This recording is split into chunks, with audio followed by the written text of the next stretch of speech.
నమో నారాయణాయ. వారాహి అమ్మకు నమస్కారం చేసుకుంటూ, అమ్మవారి దయ, ఆమె చల్లని చూపులు మనందరిపై ఉండాలి అని చెప్పి మనస్ఫూర్తిగా కోరుకుంటూ ఈ రోజుటి వీడియో స్టార్ట్ చేస్తున్నానండి. ఈరోజు వీడియోలో మనం చూడబోయేది ఏంటి అంటే, ప్రతిరోజు కూడా వారాహి అమ్మవారి యొక్క మంత్రాలు, కథలు, అలాగే అమ్మవారి పరిహారాలు, బీజ మంత్రాలు ఇలాంటివన్నీ చూస్తూ ఉన్నాం కదా. అలాగే ఈరోజు కూడా దేవీ భాగవతంలోని మహిషాసుర వధ గురించి తెలుసుకుందాం. ధనవుడి కొడుకులు రంభుడు, కరంబుడు అనేవాళ్ళు తమకు పిల్లలు లేని కారణంగా చాలా కాలం తీవ్ర తపస్సు చేశారు. కరంబుడు పంచనద తీర్థంలో మునిగి తపస్సు చేశాడు. రంభుడు ఒక చెట్టు మీద ఎక్కి తపస్సు చేశాడు. ఎవరు తపస్సు చేస్తున్నా కూడా ఇంద్రుడికి ముచ్చెమటలు పోస్తాయి. అందుచేత అతను ముసలి రూపంలో పంచనందంలో ప్రవేశించి కరంబుణ్ణి చంపేశాడు. తన తమ్ముడి చావుకు రంభుడు శోకావేశంతో అగ్నిహోత్రుడికి తన తలని అర్పించడానికి చేత్తో కత్తి ఎత్తాడు. అప్పుడు అగ్ని ప్రత్యక్షమై, ఎందుకు ఆత్మహత్య చేసుకుంటున్నావు? దానివల్ల ఇహమా పరమా? నీ తపస్సు చూసి నేను సంతోషించాను. కోరుకో, వరం ఇస్తాను అని అన్నాడు. దేవా, నీకు నా మీద అనుగ్రహం ఉంటే నాకొక కొడుకుని ఇయ్యి. వాడు కామరూపి, దేవతలకు కానీ, దానవులకు కానీ, మానవులకు కానీ జయించరాని వాడుగా ఉండాలి అని అన్నాడు రంభుడు. అలాగే అవుతుంది. నీకు ఎవతి మీద ప్రీతి ఎక్కువో దానివల్ల నువ్వు కోరిన కొడుకు కలుగుతాడు అని అగ్నిహోత్రుడు అదృశ్యమయ్యాడు. రంభుడు తిరిగి వస్తూ యక్షుల అధిసంభలో ఉన్నటువంటి తన ఒక అందమైన ప్రదేశంలో ఒక ఆడగేదెను చూశాడు. అతనికి దాని మీద మోహం కలిగింది. ఆ మహిషి రంభుడు వల్ల గర్భం ధరించి అతని వెంట పాతాళానికి వచ్చేసింది. అక్కడ ఆ మహిషిని మరొక మహిషం మోహించింది. అది చూసి రంభుడు ఆగ్రహావేశంతో దాన్ని కొట్టాడు. ఆ మహిషం రంభుణ్ణి తన కొమ్ములతో పొడిచి పైకెత్తి చంపేసింది. అది చూసి మహిషి రంభుడితో పాటు చితిమంటలో కాలిపోయింది. ఆ మంటల నుంచి ఇద్దరు రాక్షసులు వెలువడ్డారు. ఒకడు మహిమడు, ఇంకొకడు రక్తబీజుడు. రాక్షసులు మహిషాసురుణ్ణి తమ రాజుగా ఎన్నుకున్నారు. అతని కింద చిక్షరుడు, తామ్రుడు, అసిలోమడు, సుదర్కుడు, బిడాలుడు, భాష్కలుడు, త్రినేత్రుడు, కాలబంధకుడు అనేవాళ్ళు సేనాధిపతులు. వారి సహాయంతో మహిషాసురుడు భూలోకమంతా ఏలుతూ యజ్ఞకర్మలను ధ్వంసం చేస్తూ వచ్చాడు. ఇతని కాలంలో దేవతలకు, దానవులకు మహాభయంకరమైన యుద్ధం జరిగింది. ఇది జరగక పూర్వం మహిషుడు కాంచన పర్వతం మీద గొప్ప తపస్సు చేసి బ్రహ్మదేవుణ్ణి ప్రత్యక్షం చేసుకొని, మహాత్మా, నాకు చావు లేకుండా చెయ్యి అని వరం కోరాడు. దానికి బ్రహ్మ, పుట్టిన వాళ్ళంతా చావక తప్పదు, చచ్చిన వాళ్ళు పుట్టక తప్పదు. చావకుండా నీకు వరం ఎలా ఇవ్వగలను? భూమికి, సముద్రానికి, కొండలకు సైతం నాశనం ఉన్నది కదా. చచ్చిపోవటానికి అవకాశం వదిలి పరం కోరుకో, ఇలాగే ఇస్తాను అని అన్నాడు.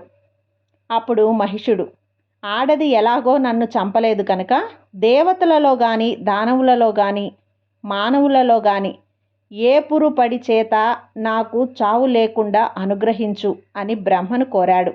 అలాగే కానీ నీకెప్పటికైనా స్త్రీ మూలంగానే చావు వస్తుంది అని బ్రహ్మ వెళ్ళిపోయాడు.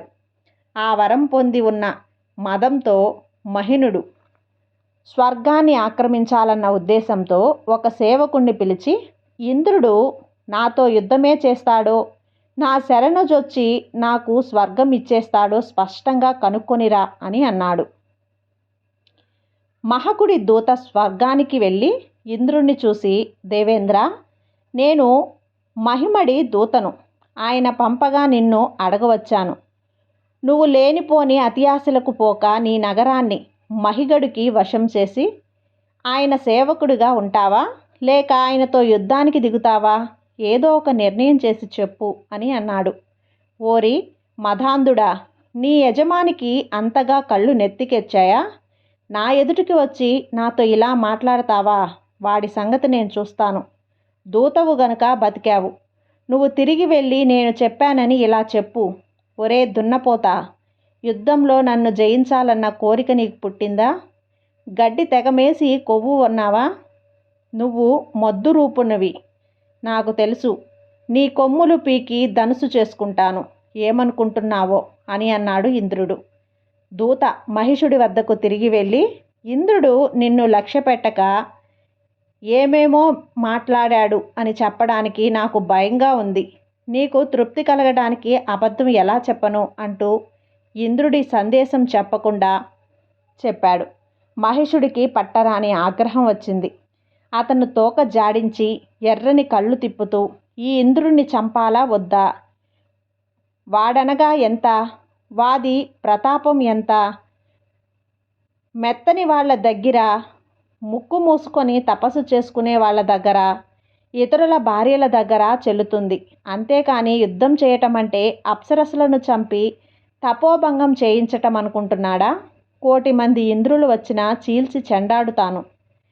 నముచిని చంపిన నమ్మక ద్రోహే, వాణ్ణి క్షమిస్తే బుద్ధిమంతులు సంతోషించరు.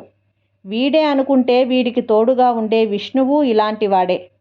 మోసంతో పంది రూపంలో హిరణ్యాక్షుణ్ణి, సింహం మనిషి రూపంలో హిరణ్యకశిపుణ్ణి చంపాడు కూడా.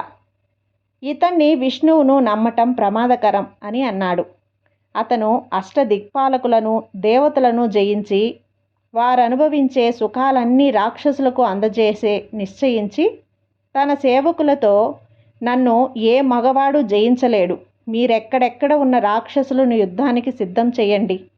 ఎంతమందినైనా నేను నా గిట్టలతోనూ కొమ్ములతోనూ చంపగలను. మీ అందరికీ స్వర్గ సుఖాలు అందుబాటులోకి వస్తాయి అని చెప్పి పంపేశాడు. ఈ లోపల ఇంద్రుడు దిక్పాలకులను సమావేశపరిచి వారితో ఇలా అన్నాడు. రంభుడి కొడుకు మహిషుడు బ్రహ్మ వల్ల వరాలు పొందిన మదంతో యుద్ధానికి సేవలను సన్నిహితం చేస్తూ ప్రగల్భాలు పలుకుతున్నాడు. వాడు స్వర్గాన్ని జయిస్తాడట.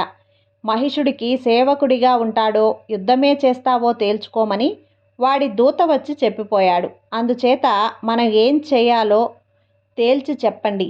శత్రువు ఎంత బలవంతుడైనా క్షమించరాదు. జయాపజయాలు దేవాధీనమే. అయినా ప్రయత్నం మానరాదు. సంధి చేయటం మంచిదే, కానీ ఇలాంటి దుర్మార్గుడితో సంధి విషమిస్తుంది. యుద్ధం చెయ్యాలన్నా మన బలాలు, శత్రు బలాలు సరిగ్గా అంచనా వేయవలసి ఉంటుంది. అందుకు ఒక మనిషిని పంపుదాం. ఇంద్రుడు పంపిన దూత వెళ్ళి త్వరగా తిరిగి వచ్చి మహిషుడికి బలాలను గురించి చెప్పేసరికి ఇంద్రుడు విస్మయం చెంది తన పురోహితుణ్ణి, మహిషుడు అంతులేని సేవలతో మన మీదకి యుద్ధానికి వస్తున్నాడు, ఏమిటి ఉపాయం అని అడిగాడు. ఇంద్రుడు కంగారు చూసి, బృహస్పతి, అపాయం ఎదురైనప్పుడు ధైర్యం విడిచిపెట్టరాదు. ధైర్యంగా ఉండు, ఆ ఏదీ కాకుండా ఉండదు. అయినా సాయశక్తులా ప్రయత్నం చేయవలసిందే. అందుకే కదా మహర్షులు మోక్షం కోసం తపస్సు చేస్తారు. అచ్చంగా దేవుణ్ణి నమ్ముకుంటే పని జరగదు.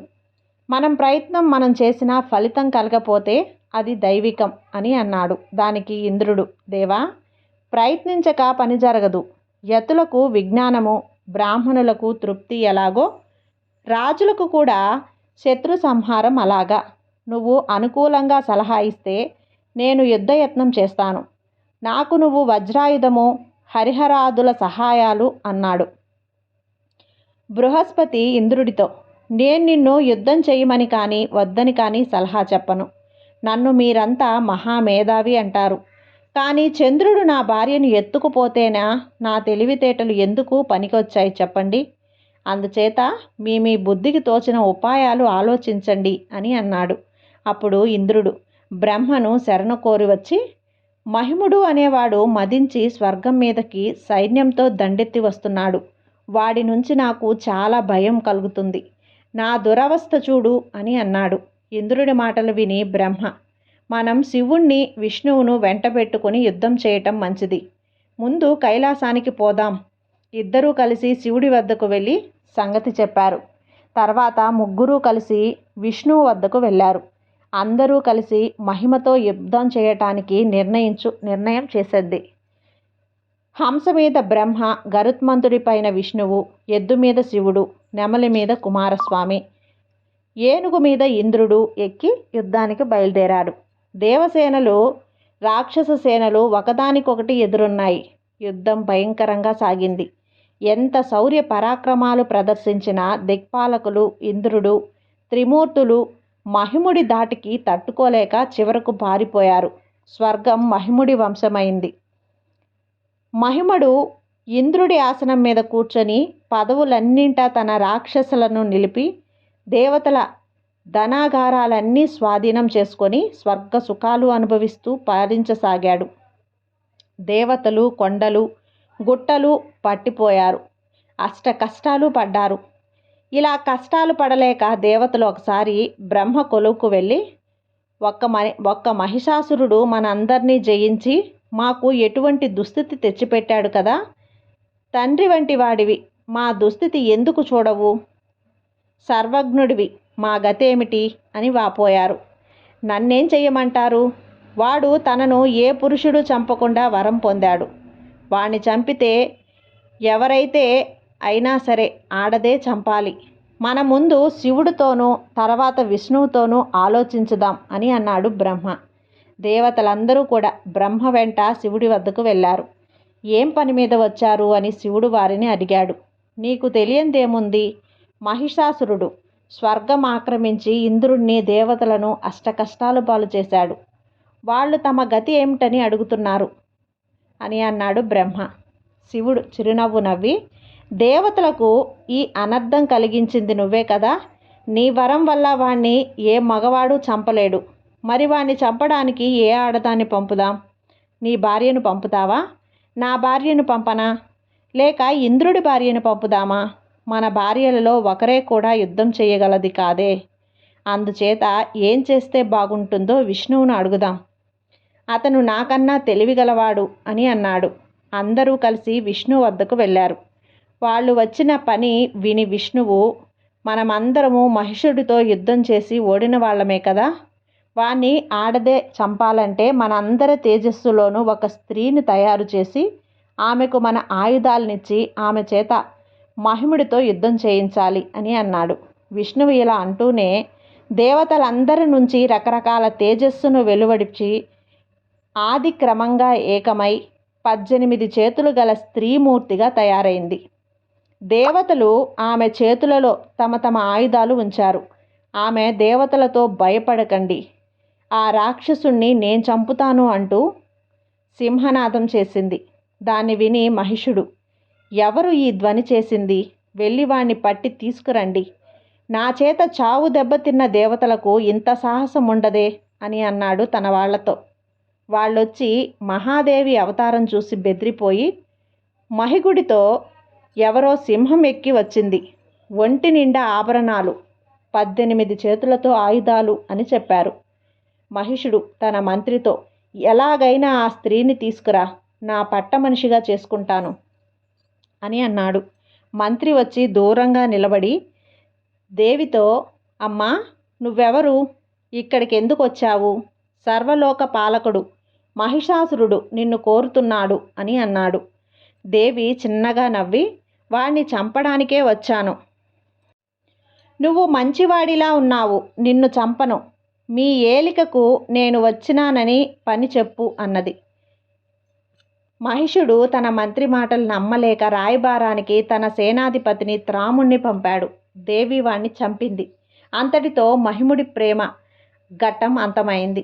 అతను దేవితో యుద్ధానికి తన సేనాధిపతులను పంపాడు. అందరూ కూడా దేవి చేత చచ్చారు. తర్వాత మహిషుడే దేవి సంగతి తేల్చుకునేందుకు వచ్చాడు. ఇద్దరికీ యుద్ధం జరిగింది. మహిముడు కామరూపి కావటం చేత అనేక రూపాలు ధరించి దారుణంగా యుద్ధం చేశాడు. చివరకు దేవి వాణ్ణి చక్రాయుధంతో తల నరికి చంపేసింది. దేవతలు పరమ సంతోషం పొంది దేవిని స్తోత్రం చేశారు. ఈ విధంగా మహిషాసుర వధ పూర్తయింది. ఈ కథ మీకు నచ్చినట్లయితే లైక్ చేసి సబ్స్క్రైబ్ చేయండి ఫ్రెండ్స్. మరికొంతమంది భక్తులకు షేర్ చేయండి. సర్వే జన సుఖినో భవంతు. జై వారాహి మాత.